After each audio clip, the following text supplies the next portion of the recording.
Object 12. Herring net in Cran basket. In the 19th century, herring were caught using a traditional drift net, like the one on display. The long net formed a curtain in the water that was suspended with corks floating on the surface. The fish were trapped by the gills as they swam against it. It was the predictable nature of the herring's migratory path to the east coast waters that brought fleets of fishing boats to exploit and harvest this highly commercial resource.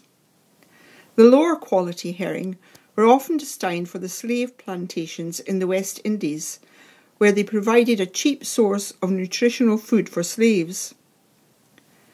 After the abolition of slavery in 1834, the herring were exported to the Baltic and Europe. But by the start of the 19th century and the onset of war, the market collapsed and never recovered.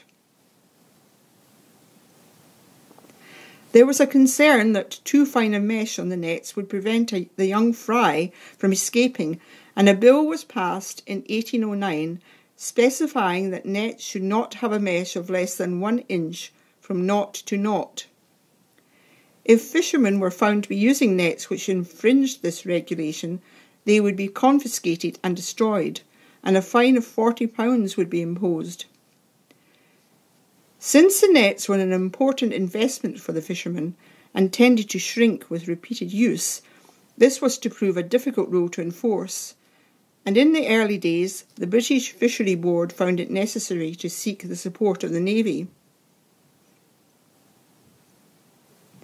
The North Sea herring stock suffered a major collapse in the early 1970s due to overfishing, which led to the fishery being completely closed from 1977 to 1980.